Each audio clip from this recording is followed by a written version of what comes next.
Hi friends, welcome back to my channel Savi Prerana. ಹೇಗಿದ್ದೀರಾ? ಎಲ್ಲ ಚೆನ್ನಾಗಿದ್ದೀರಾ ಅಂದ್ಕೊಂಡಿದ್ದೀನಿ. ನಾನು ಕೂಡ ಚೆನ್ನಾಗಿದ್ದೀನಿ. ಬನ್ನಿ ಫ್ರೆಂಡ್ಸ್, ಇವತ್ತಿನ ವ್ಲಾಗ್ನ ಸ್ಟಾರ್ಟ್ ಮಾಡೋಣ. ಹಾಗೆ ಯಾರೆಲ್ಲ ಸಬ್ಸ್ಕ್ರೈಬ್ ಮಾಡದೆ ನೋಡ್ತಿದ್ರೋ ದಯವಿಟ್ಟು ಪ್ಲೀಸ್ ಸಬ್ಸ್ಕ್ರೈಬ್ ಮಾಡ್ಕೊಂಡು ನೋಡಿ. ಇಷ್ಟ ಆದರೆ ಒಂದು ಲೈಕ್ ಕೊಡಿ ಪ್ಲೀಸ್. ಏನಕ್ಕೆ ಇಷ್ಟ ಆಯಿತು ಅಂತ ಕಾಮೆಂಟ್ಸ್ ಮಾಡಿ ಆಯಿತಾ. ಇದು ನಮ್ಮನೆ ಹತ್ರ ಒಂದು ಶಾಪ್ ಓಪನ್ ಆಗಿತ್ತು, ನಮ್ಮೂರ ಸಂತೆ ಅಂತ ಇದ್ರ ಹೆಸರು. ಇಲ್ಲಿ ತುಂಬ ಚೆನ್ನಾಗಿರೋ ಬಟ್ಟೆಗಳ ಕಲೆಕ್ಷನ್ ಎಲ್ಲ ಇತ್ತು. ಹಾಗೆ ಮಕ್ಕಳಿಗೆ ಬೇಕಾದಂಥ ಕಿಡ್ಸ್ ವೇರ್ ಮತ್ತು ನಮಗೂ ಕೂಡ ಟಾಪ್ಸ್ ಎಲ್ಲ ತುಂಬ ಚೆನ್ನಾಗಿತ್ತು. ಹೇಗೋ ಈಗ ಮಕ್ಕಳಿಗೆಲ್ಲ ರಜೆ ಅಲ್ವಾ, ಮನೆ ಹತ್ರನೇ ಇದ್ವಿ. ಹಾಗಾಗಿ ನಮ್ಮ ನೈಬರ್ಸ್ ಎಲ್ಲ ಮನೆ ಹತ್ರನೇ ಕುತ್ಕೊಂಡು ಟೈಮ್ ಪಾಸ್ ಮಾಡೋದು ತುಂಬ ಬೇಜಾರಾಗುತ್ತೆ. ಈಗ ನಮ್ಮ ಮನೆ ಹತ್ರ ಒಂದು ನಮ್ಮೂರ ಸಂತೆ ಅನ್ನೋದೊಂದು ಶಾಪ್ ಓಪನ್ ಆಗಿತ್ತು. ಅದು ನಮ್ಗೆ ಗೊತ್ತಿತ್ತು ಶಾಪ್ ಓಪನ್ ಆಗಿದೆ ಅಂತ, ಬಟ್ ಯಾವಾಗ ಇನಾಗ್ರೇಷನ್ ಆಗಿತ್ತು ಅನ್ನೋದು ಗೊತ್ತಿರಲಿಲ್ಲ. ಸೊ ಹಾಗಾಗಿ ಒಳ್ಳೊಳ್ಳೆ ಡ್ರೆಸ್ ಎಲ್ಲ ಬಂದಿದೆ, ನೋಡ್ಕೊಂಡು ಬರೋಣ ಬನ್ನಿ ಅಂತ ಬಂದರು. ಹಾಗೆ ನಾನು ಕೂಡ ಬಂದೆ. ಹಿಂಗೂ ಸಂಜೆ ಹೊತ್ತು ಸುಮ್ಮನೆ ಕೆಲಸ ಎಲ್ಲ ಆಗಿತ್ತಲ್ಲ, ಹೇಗೆ ಟೈಮ್ ಪಾಸ್ ಮಾಡೋದು. ಇವಾಗ ನನಗೇನು ಮಾಡೋಕ್ಕೆ ಟ್ಯೂಷನು ಇರಲಿಲ್ಲ, ವರ್ಕ್ ಏನಿರಲಿಲ್ಲ, ಫ್ರೀ ಇದ್ದಲ್ಲ. ಹಾಗಾಗಿ ಬಂದೆ. ನೈಬರ್ಸ್ ಜೊತೆ ಎಲ್ಲ ನಾವು ಮತ್ತು ನೈಬರ್ಸ್ ಎಲ್ಲ ಬಂದಿದ್ವು. ಅವರು ಅವ್ರ ಮಕ್ಕಳಿಗೆಲ್ಲ ನೋಡ್ತಾಯಿದ್ರು. ಇವಾಗೆಲ್ಲ ಸಮ್ಮರ್ ಡೇಸ್ ಅಂದರೆ ಊರಿಗೆ ಹೋಗೋ ಟೈಮ್ ಅಲ್ವಾ. ಊರಿಗೆ ಹೋಗುವಾಗ ಒಳ್ಳೊಳ್ಳೆ ಬಟ್ಟೆಗಳು ಬೇಕು. ಆ್ಯಕ್ಚುಲಿ ನಾವು ಹಬ್ಬಕ್ಕೆ ಅಥವಾ ವೆಕೇಷನ್ಸ್ಗೆ ಅಂತ ಏನು ಡ್ರೆಸ್ ತೊಗೊಳ್ಳೋದಿಲ್ಲ. ಯಾವಾಗಾದರೂ ಹೀಗೆ ಹೊರಗಡೆ ಹೋದರೆ ಚೆನ್ನಾಗಿ ಕಂಡ್ರೆ ಮಾತ್ರ ತೊಗೊಳ್ತೀವಿ ಅಷ್ಟೇ. ಸೊ ಹಾಗಾಗಿ ಅವರೆಲ್ಲ ಊರಿಗೆ ಹೋಗೋದಿತ್ತಲ್ಲ, ಊರಿಗೆ ಹೋಗೋ ಟೈಮಲ್ಲಿ ಸಮ್ಮರ್ ವೇರ್ ಅಂದರೆ ಡೈಲಿ ವೇರ್ಸ್ಗೆಲ್ಲ ಬಟ್ಟೆ ಬೇಕಾಗಿತ್ತು. ಹಾಗಾಗಿ ನೋಡ್ತಾ ಇದ್ರು. ಅಲ್ಲೊಂದು ಟಾಪ್ ಫುಲ್ ರೆಡಿ ಡ್ರೆಸ್ ತುಂಬ ಚೆನ್ನಾಗಿತ್ತು. ನಾನು ಸುಮ್ಮನೆ ಹಾಗೆ ಜಸ್ಟ್ ಇಟ್ಕೊಂಡು ನೋಡಿದೆ, ಚೆನ್ನಾಗಿ ಕಾಣಿಸ್ತಾಯಿತ್ತು. ಬಟ್ ಪ್ರೈಸ್ ಮಾತ್ರ ಸ್ವಲ್ಪ ಕಾಸ್ಟ್ಲಿ ಅಂತಲೇ ಹೇಳ್ಬೋದು. ನಿಜವಾಗ್ಲೂ ಪ್ರೈಸ್ ಅಂತೂ ಕಡಿಮೆ ಇಲ್ಲ, ಸ್ವಲ್ಪ ಕಾಸ್ಟ್ಲಿನೇ ಇದೆ ಇಲ್ಲಿ. ಆ್ಯಕ್ಚುಲಿ ಆ ಡ್ರೆಸ್ ನಾನು ನೋಡಿದ್ನಲ್ವ, ಅದನ್ನು 1500 ಸಮಥಿಂಗ್ ಏನೋ ಇತ್ತು. ಸ್ಲಿಪ್ಪರ್ಸ್ ಕೂಡ ಇದೆ. ಅದಕ್ಕೆ ಹೇಳೋದು ನಮ್ಮೂರ ಸಂತೆ ಅಂತ ಅದ್ರ ತಕ್ಕಾಗೆ ಇದೆ. ಡ್ರೆಸ್ಸು, ಸ್ಲಿಪ್ಪರ್ಸು, ಇನ್ನರ್ ವೇರ್ಸು, ಪ್ರತಿಯೊಂದು ಎಲ್ಲ ಥರದ ಮಕ್ಕಳದು ಕೂಡ ತುಂಬ ಚೆನ್ನಾಗಿದೆ. ಇದು ಆ್ಯಕ್ಚುಲಿ ಒಂದು 6 ಮಂತ್ಸ್ ಬೇಬಿಗೆಲ್ಲ ಆಗುತ್ತೆ. ತುಂಬ ಅಂದರೆ ತುಂಬ ಚೆನ್ನಾಗಿತ್ತು. ಮಾಮೂಲಿ ಬೇರೆ ಥರ ಡ್ರೆಸ್ ಅಲ್ಲ, ಇದು ಕಾಟನ್ ಡ್ರೆಸ್ಸು. ನೋಡೋಕೆ ಆ ಥರ ಈ ದಪ್ಪ ಅನಿಸುತ್ತೆ, ಬಟ್ ಅದನ್ನ ಕೈಯಲ್ಲಿ ಹಿಡಿದು ಫೀಲ್ ಮಾಡಿ ನೋಡಿದ್ರೆ ತುಂಬ ಸ್ಮೂತ್ ಇದೆ. ಕಾಟನ್ ಡ್ರೆಸ್ ಸಖತ್ತಾಗಿತ್ತು. ಈ ಶಾಪ್ ಒಂಥರ ಡಿಮಾರ್ಟ್ ಥರನೇ ಇತ್ತು, ಬಟ್ ಇದು ಡಿಮಾರ್ಟ್ ಅಷ್ಟು ದೊಡ್ಡದೇನಿರಲಿಲ್ಲ. ಪರವಾಗಿಲ್ಲ, ಒಂದು ಪ್ರೈಸ್ ಕೂಡ ಸ್ವಲ್ಪ ಕಾಸ್ಟ್ಲಿನೇ ಅನ್ನಿಸ್ತು ನಮಗೆ. ಒಂದು ಮಿನಿಮಮ್ ಆಗಿ ಚೆನ್ನಾಗಿದೆ ಅಂಗಡಿ ಮಾತ್ರ. ಒಂದು ಸ್ವಲ್ಪ ಪರವಾಗಿಲ್ಲ, ರೇಟ್ ಕಾಸ್ಟ್ಲಿ ಇದ್ರೂ ಎಲ್ಲ ಥರ ಒಂದು ಡ್ರೆಸ್ಗಳಾಗಲಿ, ಸ್ಲಿಪ್ಪರ್ಸು. ಇಲ್ಲೊಂದು ಪಾಪು ನೋಡಿ, ಅವರು ಪೇರೆಂಟ್ಸ್ ತೊಗೊಳ್ತಾ ಇದ್ದಾರೆ. ಈ ಮಗು ಮೇಲೆ ಅವರಿಗೆ ಪ್ರಜ್ಞೆನೇ ಇಲ್ಲ, ಆ ಮಗು ಎಲ್ಲಿ ಕೂತಿದೆ ಅಂತ ಯಾರೂ ನೋಡ್ತಾನೆ ಇರಲಿಲ್ಲ. ಸೊ ನೆಕ್ಸ್ಟ್ ಮುಂದೆ ಡ್ರೆಸ್ ಇದು ಟಾಪ್ಸ್ ಎಲ್ಲ ನೋಡೋಕೆ ಹೋದ್ವು. ಟಾಪ್ ಕೂಡ ತುಂಬ ಚೆನ್ನಾಗಿತ್ತು. ಸೊ ಅವರು ಅವ್ರ ಮಕ್ಕಳಿಗೋಸ್ಕರ ತೊಗೊಳಕ್ಕೆ ಬಂದಿದ್ದರು. ನಾನೇನು ತೊಗೊಳ್ಳಿಲ್ಲ. ಪಾಪ ನನ್ನ ಮಗಳು ಎಲ್ಲ ಥರ ಡ್ರೆಸ್ನು ಹಾಗೆ ಹಿಡಿದು ನೋಡೋದು, ಚೆನ್ನಾಗಿದೆಯಲ್ವಾ ಅನ್ನೋದಷ್ಟೇ. ಬಟ್ ನಾನೇನು ತೊಗೊಳ್ಳಿಲ್ಲ. ಮಕ್ಕಳೆಲ್ಲ ಲಿಫ್ಟಲ್ಲಿ ಹೋದರು. ನಾವು ಹಾಗೆ ಲಿಫ್ಟಲ್ಲಿ ಇನ್ನೇನು ಅಂದ್ಬಿಟ್ಟು ಒಂದೇ ಇದಲ್ವಾ, ಒಂದೇ ಫ್ಲೋರಲ್ಲ, ನಡ್ಕೊಂಡು ಮೆಟ್ಲಲ್ಲೇ ಹೋದ್ವಿ. ಇಲ್ಲೆಲ್ಲ ಜೆಂಟ್ಸ್ ಸೆಕ್ಷನಲ್ಲಿತ್ತು, ಗಂಡು ಮಕ್ಕಳಿಗೆ ಸೆಕ್ಷನ್ ಇತ್ತು. ಬಟ್ ಇದು ಯಾವುದು ನಮ್ಗೆ ಅಷ್ಟೊಂದು ಲೈಕ್ ಆಗಲಿಲ್ಲ. ಎಲ್ಲ ಒಂಥರ ನಮಗೇನೋ ಹಳೆ ಬಟ್ಟೆ ಥರ ಕಾಣಿಸ್ತು. ಸೊ ಹಾಗಾಗಿ ಸುಮ್ಮನೆ ಅದೊಂದು ಸಣ್ಣ ಕ್ಲಿಪ್ಪಿಂಗ್ ತೊಗೊಂಡೆ ಅಷ್ಟೇ. ಬಟ್ ಗರ್ಲ್ಸ್ ಡ್ರೆಸ್ ಅಂತೂ ತುಂಬ ಚೆನ್ನಾಗಿತ್ತು ನಿಜ ಹೇಳಬೇಕು ಅಂದರೆ. ಕಿಡ್ಸ್ ವೇರ್ ಕೂಡ ಸಖತ್ತಾಗಿತ್ತು. ಬಟ್ ಇಲ್ಲಿ ಬಾಯ್ಸ್ ಸೆಕ್ಷನಿಗೆ ಬಂದರೆ ಅಷ್ಟೊಂದು ಯಾವುದೂ ನನಗೆ ಲೈಕ್ ಆಗಲಿಲ್ಲ. ಬಟ್ ಅವರು ಕೂಡ ತಗೊಳ್ಳಿಲ್ಲ, ಅಷ್ಟೊಂದು ಅವರು ಕೂಡ ಇಷ್ಟಪಡಲಿಲ್ಲ. ಸೊ ಇವರಿಬ್ಬರು ಮೀಟಿಂಗ್ ನೋಡಿ, ಇಲ್ಲಿ ಡೀಪಾಗಿ ಮೀಟಿಂಗ್ ಮಾಡ್ತಾಯಿದ್ದಾರೆ. ಇಲ್ಲಿ ಫ್ರಾಕ್ ಕೂಡ ಇತ್ತು. ಅಂದರೆ ಇವಾಗ ಸಮ್ಮರ್ ಡೇಸಲ್ಲಿ ಚೆನ್ನಾಗಿದೆ ಇದು ವೇರ್ ಮಾಡೋಕ್ಕೆ ಫ್ರಾಕು. ಎಲ್ಲ ಕಾಟನ್ ಫ್ರಾಕು ತುಂಬ ಚೆನ್ನಾಗಿದ್ದು. ಒಂದು ರೀತಿ ಹೊಸ ಅಂಗಡಿ ಅಂದ್ರೂ ಸ್ವಲ್ಪ ಪ್ರೈಸ್ ಜಾಸ್ತಿ ಹಾಕಿದರು. ಬಟ್ ಬಟ್ಟೆ ಮಾತ್ರ ಸೂಪರಾಗಿತ್ತು, ಅಲ್ಟಿಮೇಟ್ ಆಗಿತ್ತು. ನೋಡೋಣ ಪ್ರೇರಣೆಗೆ ಯಾವುದಾದ್ರೂ ಡೈಲಿ ವೇರ್ಗೆ ಪ್ಯಾಂಟ್ ಸಿಗುತ್ತಾ ಅಂತ ನೋಡಿದರೆ ಎಲ್ಲ ಉದ್ದ ಇತ್ತು, ಯಾವುದೂ ಅಷ್ಟು ಶಾರ್ಟ್ ಚಿಕ್ಕದಾಗಿ ಯಾವುದೂ ಇರಲಿಲ್ಲ. ಬಟ್ ನಮ್ಮ ಫ್ರೆಂಡ್ ಮಗಳು ಮಾತ್ರ ಅವಳು ನೋಡ್ತಾ ಇದ್ಲು ಹಾಗೆ ಸೈಜ್ ಆಗುತ್ತಾ ಅಂತ. ಬಟ್ ಅವಳ ಸೈಜೇ ಇದ್ದಿದ್ದೆಲ್ಲ. ಆ್ಯಕ್ಚುಲಿ ಪ್ರೇರಣೆಗೆ ಯಾವುದೂ ಸರಿ ಬರಲಿಲ್ಲ. ನಾನು ತೊಗೊಳ್ಳೂ ಇಲ್ಲ, ಕೊನೆಗೆ ಯಾವ ಡ್ರೆಸ್ಸನ್ನು ತೊಗೊಳ್ಳಿಲ್ಲ. ಸೊ ನೋಡ್ತಾ ಇದ್ವಿ.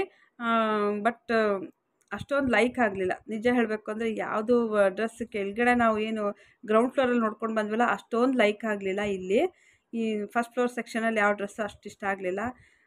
ಮತ್ತು ಎಲ್ಲ ಒಂಥರ ಪಾಲಿಸ್ಟರ್ ಟೈಪಲ್ಲಿತ್ತು. ನಾವು ನೋಡೋಣ ಅಂತ ಸುಮ್ಮನೆ ಜಸ್ಟ್ ನೋಡೋಕ್ಕೆ ಅಷ್ಟೇ ಬಂದಿದ್ದು. ಬಟ್ ನಮ್ಮ ನೈಬರ್ಸು ತೊಗೊಂಡ್ರು, ನಾವು ಯಾವ ಡ್ರೆಸ್ಸು ತೊಗೊಳ್ಳಿಲ್ಲ.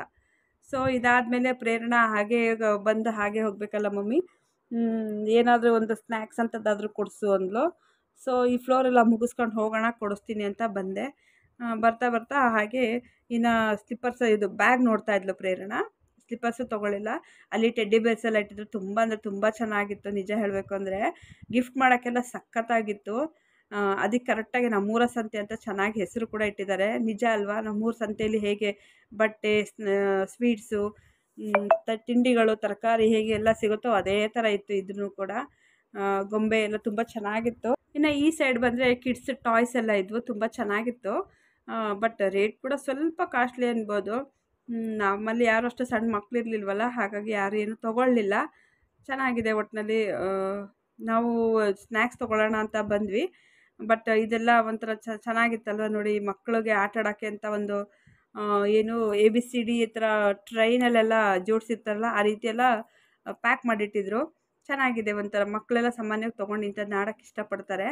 ಇಲ್ಲಿ ನೋಡಿ ನನ್ನ ಮಗಳು ನಾವೆಲ್ಲ ಏನೇನು ಐಟಮ್ ಇದೆ ಅಂತ ನೋಡೋದ್ರಲ್ಲಿ ಬ್ಯುಸಿ ಇದ್ದರೆ, ಅಲ್ಲಿ ಮಕ್ಳಿಗೋಸ್ಕರ ಸಣ್ಣ ಸಣ್ಣ ಚೇರ್ ಇಟ್ಟಿರ್ತಾರಲ್ಲ ಆ ಚೇರ್ ಹಾಕೊಂಡು ಆರಾಮಾಗಿ ಕೂತಿದ್ದಾಳೆ. ಯಾರು ಏನಾದರೂ ಮಾಡ್ಕೊಳ್ಳಿ, ನನ್ನ ಪಾಡಿ ನಾನು ಕೂತ್ಕೋತೀನಿ. ಹೇಗೂ ನಮ್ಮಮ್ಮ ಏನೂ ಕೊಡಿಸಲ್ಲ, ಯಾಕೆ ಸುಮ್ಮನೆ ಸುತ್ತಬೇಕು ಅಂತ ಚೇರ್ ಹಾಕೊಂಡು ಕೂತಿದ್ಲು. ಅವರು ಅವ್ರ ತಂಗಿ ಮಗಳಿಗೆ, ಅಂದರೆ ನಮ್ಮನ್ನು ಅಂದರೆ ನಮ್ಮ ಬಿಲ್ಡಿಂಗಲ್ಲೇ ಇದ್ದಾರೆ ಫ್ರೆಂಡ್ ಕೂಡ, ಅವರು ಅವ್ರ ತಂಗಿ ಮಗಳಿಗೋಸ್ಕರ ಚೇರ್ಸ್ ಎಲ್ಲ ನೋಡ್ತಾಯಿದ್ರು. ಕೆಲವೊಂದು ಐಟಮ್ ಕೂಡ ಅವ್ರು ತೊಗೊಂಡ್ರು. ಊರಿಗೆ ಹೋಗೋದಿತ್ತಲ್ಲ, ಬಟ್ಟೆ ತೊಗೊಂಡ್ರು ಮಕ್ಕಳಿಗೆ. ಕೆಲವೊಂದು ಐಟಮು ಕೂಡ ಮನೆಗೇನು ಬೇಕೋ ಅದೆಲ್ಲ ತೊಗೊಂಡ್ರು. ನಮಗೇನು ಒಂದು ಅಡ್ವಾಂಟೇಜ್ ಅಂದರೆ ಡಿ ಮಾರ್ಟಿಗೆ ತುಂಬ ದೂರ ಹೋಗಬೇಕಾಗಿತ್ತು. ಇದು ಡಿ ಮಾರ್ಟ್ ಟೈಪಲ್ಲೇ ಇದೆ, ಬಟ್ ಅಷ್ಟೊಂದು ಐಟಮ್ಸ್ ಇರಲಿಲ್ಲ. ಐಟಮ್ಸ್ ತುಂಬಾ ಕಡಿಮೆ ಇತ್ತು. ಮುಂದೆ ಮುಂದೆ ಅಂದರೆ ಜನ ಹೆಚ್ಚಾದಂಗೆ ಐಟಮ್ ಕೂಡ ಜೋರಾಗಿ ತಂದಿಡ್ಬೋದು ಅಂತ ಅನ್ಕೋತೀನಿ. ಗೋಲ್ಕಗಳೆಲ್ಲ ಇದ್ದು ತುಂಬ ಚೆನ್ನಾಗಿದ್ದು. ಪ್ರೇರಣಾ ಒಂದು ಗೋಲ್ಕ ಕೊಡ್ಸು ಮಮ್ಮಿ, ಹೆಂಗಿದ್ರು ಎಷ್ಟೇ ಪಾಪ ಒಟ್ಟು ಮಾಡಿಕೊಂಡ್ರು ನಾವು ನಮ್ಮ ಕಷ್ಟಕ್ಕೆ ಅಂತ ಎತ್ಕೊಂಡ್ಬಿಡ್ತೀವಿ. ಎತ್ಕೋತಾ ಇರ್ತೀರ, ಒಂದು ಗೋಲ್ಕ ಕೊಡಿಸಿ ಅಂತ ಇದ್ಲು. ಅಲ್ಲಿ ಸಿಕ್ಕಿದ್ದು ಬಾಲಲ್ಲಿ ಆಟ ಆಡೋದು, ಚೇರ್ ತೊಗೊಂಡು ಹಾಕೊಂಡು ಕುತ್ಕೊಳ್ಳೋದು, ಟಾಯ್ಸಲ್ಲಿ ಆಡೋದು. ಅಯ್ಯೋ ಇವಳು ಕತೆ ಬೇಡ. ಕೊನೆಗೆ ಗೋಲ್ಕ ಕೊಡಿಸು ಅಂತ ಕುತ್ಕೊಂಡ್ಲಿ. ಏನೂ ಕೊಡಿಸಿಲ್ಲ, ಗೋಲ್ಕನಾದರೂ ಕೊಡಿಸು ಅಂದ್ಲು. ನೋಡೋಣ ಅಂತ ಸುಮ್ಮನೆ ಆದೆ ನಾನು. ಆ ಕೈಗೆ ಹಾಕ್ಕೊಂಡು ಇದು ಮಾಡ್ತಾರಲ್ಲ, ಏನಪ್ಪ ಅದು ಫೈಟಿಂಗ್ ಎಲ್ಲ ಮಾಡುವಾಗ ಹಾಕ್ತಾರಲ್ಲ, ಅದನ್ನೆಲ್ಲ ಹಾಕ್ಕೊಂಡು ಆಟ ಆಡೋದು. ಹೀಗೆ ಮಾಡ್ತಾ ಅಲ್ಲೊಂದು ಕೆಲವೊಂದು ಥರಲೆ ಆಟ ಆಡ್ತಿದ್ಲು. ಸ್ಲಿಪ್ಪರ್ಸ್ ಎಲ್ಲ ಇತ್ತು ನೋಡಿ ಅಲ್ಲಿ, ಅದನ್ನು ಹಾಕ್ಕೊಂಡು ಬಂದು ನನಗೆ ಹೊಡೆಯೋಕ್ಕೆ ಬರೋದು. ಅಯ್ಯೋ ಬೇಡ ಅವಳ ಕತೆ. ಕೊನೆಗೆ ಮಕ್ಕಳಿಗೆ ಟಾಯ್ಸ್ ಕೂಡ ತುಂಬ ಚೆನ್ನಾಗಿದ್ದು. ಇಂಥ ಐಟಮ್ ಇಲ್ಲ ಅನ್ನೋಂಗಿಲ್ಲ, ಎಲ್ಲ ಇದ್ವು. ಬಟ್ ಪ್ರೈಸ್ ಆವಾಗಲೇ ಹೇಳ್ದಂಗೆ ಸ್ವಲ್ಪ ನಮ್ಮ ಒಂದು ಏನು ಮಿಡಲ್ ಕ್ಲಾಸ್ ಪೀಪಲ್ ಇದಾರಲ್ಲ ಅವ್ರಿಗೆ ಸ್ವಲ್ಪ ರೇಟ್ ಜಾಸ್ತಿ ಹೈ ಅಂತ ಅನಿಸುತ್ತೆ. ತೊಗೊಳೋ ಶಕ್ತಿ ಇರೋರು ತೊಗೊಬೋದು ಆರಾಮಾಗಿ. ಬಟ್ ನಾವು 10 ರೂಪಾಯಿ ಹೆಚ್ಚಾದರೂ ಜಾಸ್ತಿ ಆಯಿತು ಅನ್ನೋರಲ್ವ, ಆ ಕ್ಯಾಟಗಿರಿಯವರಲ್ಲ. ಹಾಗಾಗಿ ನಮಗೆ ಸ್ವಲ್ಪ ರೇಟ್ ಜಾಸ್ತಿ ಆಯಿತು ಅನ್ನಿಸ್ತು. ಆ್ಯಂಡ್ ಲಗೇಜು, ಸೂಟ್ ಕೇಸ್ ಎಲ್ಲ ಚೆನ್ನಾಗಿತ್ತು. ಒಂದು ರೀತಿ ಪ್ರತಿಯೊಂದು ಐಟಮ್ ಸಿಕ್ಕುತ್ತೆ ಅಲ್ವಾ, ಥರ ನನಗೆ ಈಸಿ ಅನ್ನಿಸ್ತು.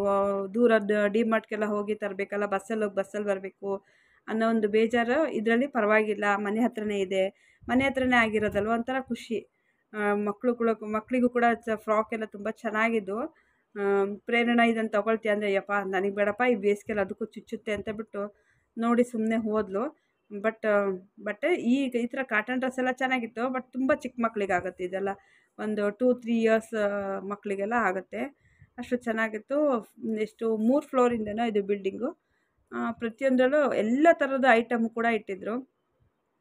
ಖಂಡಿತ ನಾವು ಅರ್ಧ ಅಷ್ಟೇ ಇದನ್ನು ನೋಡ್ಕೊಂಡು ಬಂದ್ವಿ. ಫುಲ್ ನೋಡೋಕ್ಕಾಗಲಿಲ್ಲ. ಅಂದರೆ ಏನಾದ್ರು ತುಂಬ ಲೇಟ್ ಆಯ್ತಲ್ವ, ಏನಾದರೂ ಐಟಮ್ ತೊಗೊಂಡು ಹೋಗೋಣ ಅನ್ನೋದಕ್ಕೋಸ್ಕರ ಬಂದಿದ್ವಿ. ಬಟ್ಟೆಗಷ್ಟೇ ಬಂದವು. ಬಟ್ ನಾನೇನು ತೊಗೊಳ್ಳಿಲ್ಲ.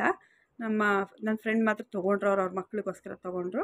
ಅವ್ರು ಊರಿಗೆ ಹೋಗಬೇಕಿತ್ತಲ್ಲ, ಹಾಗಾಗಿ ಅವ್ರ ಮಕ್ಕಳಿಗೋಸ್ಕರ ತೊಗೊಂಡ್ರು. ಜೀನ್ಸ್ ಟಾಪ್ ಎಲ್ಲ ಇದ್ವು, ಅದಂತೂ ಸಖತ್ತಾಗಿತ್ತು ನಿಜ ಹೇಳಬೇಕು ಅಂದರೆ. ಬೇರೆ ಡ್ರೆಸ್ಗಿಂತ ಜೀನ್ಸ್ ಟಾಪ್ ಮಾತ್ರ ತುಂಬ ಚೆನ್ನಾಗಿತ್ತು. ಮಕ್ಕಳ ಒಂದು ಟೀ ಶರ್ಟ್ ಕೂಡ ಸೂಪರಾಗಿತ್ತು. ನನ್ನ ಮಗಳದ್ದು ನೋಡಿ ಇಲ್ಲಿ ಕೋತಿ, ಯಾವ್ಯಾವುದು ಡ್ರೆಸ್ ಚೆನ್ನಾಗಿ ಕಾಣುತ್ತೆ ತೊಗೊಂಡು ಬರೋದು, ಇದಾಗುತ್ತಾ ನೋಡು, ಇದಾಗುತ್ತೆ. ಅದು ಅವಳಿಗೆ ಆಗೋದೇ ಇಲ್ಲ. ಅದು ಆ್ಯಕ್ಚುಲಿ 4 ಇಯರ್ಸ್ 5 ಇಯರ್ಸ್ ಮಕ್ಳಿಗೆ ಆಗೋದು, ಅವಳಿಗೆ ಆಗೋದೇ ಇಲ್ಲ. ಸುಮ್ಮನೆ ತೊಗೊಂಬರೋದು, ಇದು ಚೆನ್ನಾಗಿದೆ, ಇವೆಲ್ಲ ಚೆನ್ನಾಗಿ ಕಾಣುತ್ತೆ, ಇಡಪ್ಪ ಫಸ್ಟು ಅಂತೇಳ್ಬಿಟ್ಟು ಸುಮ್ಮನೆ ತೆಗ್ದು ಇಡಿಸ್ದೆ. ಸೊ ಏನು ಕೊಡ್ಸೋಕ್ಕಾಗಿಲ್ವಲ್ಲ, ಹಾಗಾಗಿ ಈ ಸರಿ ಸ್ನ್ಯಾಕ್ಸ್ ಆದರೂ ಕೊಡಿಸು ಮಮ್ಮಿ ಅಂತಲ್ಲ, ಸ್ನ್ಯಾಕ್ಸ್ ಸೈಡ್ ಬಂದ್ವಿ. ಬೇಕೇ ಬೇಕಲ್ಲ, ಸಾಯಂಕಾಲ ಆದ ತಕ್ಷಣ ಅವಳು ಏನಾದರೂ ಮಾಡಿಕೊಡು ಅಂತಾಳೆ, ಇಲ್ಲಾಂದರೆ ಕೊಡಿಸು ಅಂತಾಳೆ. ಹಾಗಾಗಿ ಹೆಂಗೂ ಬಂದಿದ್ವಲ್ಲ, ನೋಡೋಣ ಅಂತ ನೋಡ್ತಾ ಇದ್ದೆ ಸ್ನ್ಯಾಕ್ಸು. ಮ್ಯಾಗಿ ಅದು ಇದು ಅಂತಿದ್ಲು. ನಾನು ಮ್ಯಾಗಿ ಎಲ್ಲ ಕೊಡಿಸಲ್ಲ, ಆ್ಯಕ್ಚುಲಿ ಮ್ಯಾಗಿ ತಿನ್ನಿಸಲ್ಲ, ಅದು ತುಂಬ ಡೈಜೆಷನ್ ಪ್ರಾಬ್ಲಮ್ ಆಗುತ್ತೆ. ಸೊ ಲೇಸ್ ತೊಗೋತೀನಿ ಅಂದ್ಲು, ಲೇಸು ಬೇಡ ಅಂತ ನಾನು ಇಟ್ಟೆ. ಏನು ಕೊಡಿಸಲ್ವಲ್ಲ, ಮತ್ತೇನು ಕರ್ಕೊಬಂದೆ ಅಂತ ಅಲ್ಲೂ ಗೋಳಾಡ್ತಿದ್ಲು ಪಾಪ. ಸೊ ಜ್ಯೂಸ್ ಕಡೆ ನೋಡಿದ್ವಿ, ಯಾವುದು ಅಷ್ಟೊಂದು ಲೈಕ್ ಆಗಲಿಲ್ಲ. ಮತ್ತು ಗೂವಾ ಜ್ಯೂಸ್ ಮಾತ್ರ ಇಷ್ಟ ಆಯಿತು. ಸೊ ಮುಂದೆ ಹೇಳ್ತೀನಿ ಏನೇನು ತೊಗೊಂಡ್ವಿ ಅಂತ. ಪ್ರೇರಣೆಗೆ ಗೂವಾ ಜ್ಯೂಸ್ ಇಷ್ಟ ಇಲ್ಲ, ಬೇಡ ಅಂತ ಇದ್ದಾಳೆ. ಅವಳು ಮಾಝಾ ಅಂಥವಿಂಥವು ನೋಡ್ತಾಳೆ. ನಮ್ಗೆ ಅವೆಲ್ಲ ಕೊಡ್ಸೋಕ್ಕೆ ಇಷ್ಟ ಇಲ್ಲ. ಇದು ಒಳ್ಳೆ ಫ್ರೂಟಿ ಆದರೆ ಒಂಥರ ಫ್ರೂಟ್ ಜ್ಯೂಸ್ ಆದರೆ ಚೆನ್ನಾಗಿರುತ್ತೆ. ಬಟ್ ಇದು ಕೂಡ ರೇಟ್ ಜಾಸ್ತಿ. ಬಟ್ ಆಮೇಲೆ ನಮಗೆ ಒಂದು ಬಿಲ್ ಹಾಕಬೇಕಾದ್ರೆ ಕಂಜೆಕ್ಷನ್ ಮಾಡಿ ಹಾಕಿದ್ರು ಬಿಲ್ಲನ್ನು.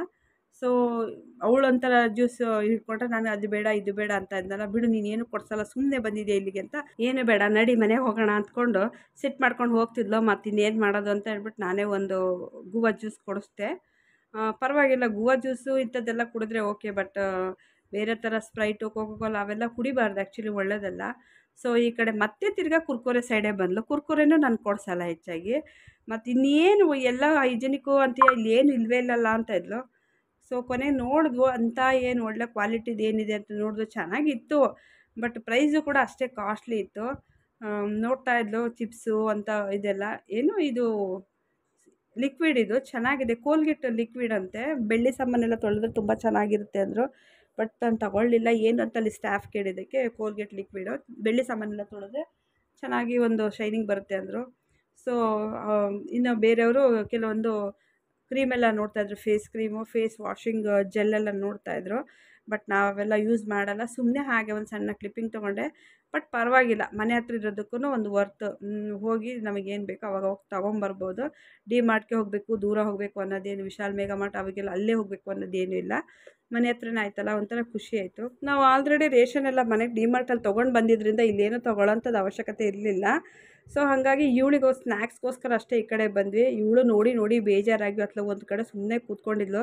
ನಾನು ಬೈದೆ, ಇಲ್ಲೆಲ್ಲ ಕೂತ್ಕೋಬಾರ್ದು, ಎದ್ದಾಳು ಮೇಲೆ ಅಂತ ಬೈದ ಮೇಲೆ ಸೀದಾ ಎದ್ದು ಬಂದ್ಲು. ಮತ್ತು ಪರವಾಗಿಲ್ಲ, ಡಿ ಮಾರ್ಟ್ ಟೈಪಲ್ಲೇ ಇದೆ. ಬಟ್ ಇದು ಡಿ ಮಾರ್ಟ್ ಅಲ್ಲ, ನಮ್ಮೂರ ಸಂತೆ ಅನ್ನೋ ಒಂದು ಶಾಪ್ ಇದು, ಚೆನ್ನಾಗಿದೆ. ಸೊ ಅವಳಿಗೂ ಸ್ವಲ್ಪ ಸ್ನ್ಯಾಕ್ಸ್ ಕೊಡಿಸ್ಲಿಲ್ಲ ಅಂತ ಏನಿಲ್ಲ. ಜಾಸ್ತಿ ಬಿಸ್ಕೆಟ್ಸ್ ಐಟಮೇ ತೊಗೊಂಡ್ಲು. ಬೇಕಾಗಿರೋದು ನೋಡಿ ತೊಗೊಂಡ್ಲು. ನಾನು ಹಂಗೆ ಫಸ್ಟೇ ಎಲ್ಲ ಡಿ ಮಾರ್ಟ್ಗೆ ಹೋದಾಗ ತೊಗೊಂಡು ಬಂದಿದ್ಲಲ್ಲ, ಹಾಗಾಗಿ ನಾನೇನು ಈಗ ಜಾಸ್ತಿ ಕೊಡ್ಸೋಕೆ ಹೋಗಿಲ್ಲ. ಮನೆ ಹತ್ರ ಇದ್ದು ಬೋರ್ ಆಗ್ತಾಯಿದೆ ಅಂತ ಸ್ವಲ್ಪ ತಿರ್ಗಾಡ್ಕೊಂಡು ಬರೋಣ ಅಂತ ಬಂದಿದ್ದು ಅಷ್ಟೇ. ಏನಾದರೂ ತೊಗೋಬೇಕು ಅಂತೇನು ಬಂದಿಲ್ಲ.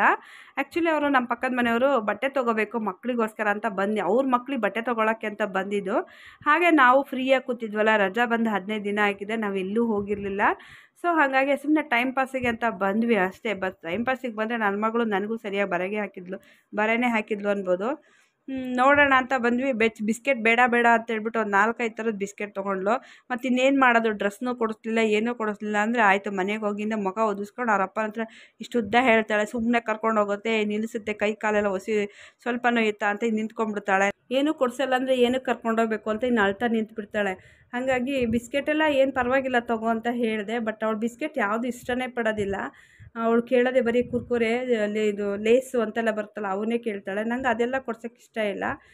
ಬಿಸ್ಕೆಟ್ ಬೇಕಾದ್ರೆ ಟೈಪಲ್ಲಿ ಯಾವುದಾದ್ರು ಒಳ್ಳೇದು ತಗೋ ಅಂತ ಹೇಳಿದೆ. ಒಂದು 2-3 ತೊಗೊಂಡ್ಲು. ಯಾವುದೋ ಡಾರ್ಕ್ ಫ್ಯಾಂಟಸಿನೋ ಯಾವುದೋ ತೊಗೊಂಡ್ಲು ಮಾತ್ರಲ್ಲ. ಒಟ್ಟಿನಲ್ಲಿ ಯಾವುದೋ ಹೊಸ ಥರ ಬಿಸ್ಕೆಟೆಲ್ಲ ಬಂದಿದೆ.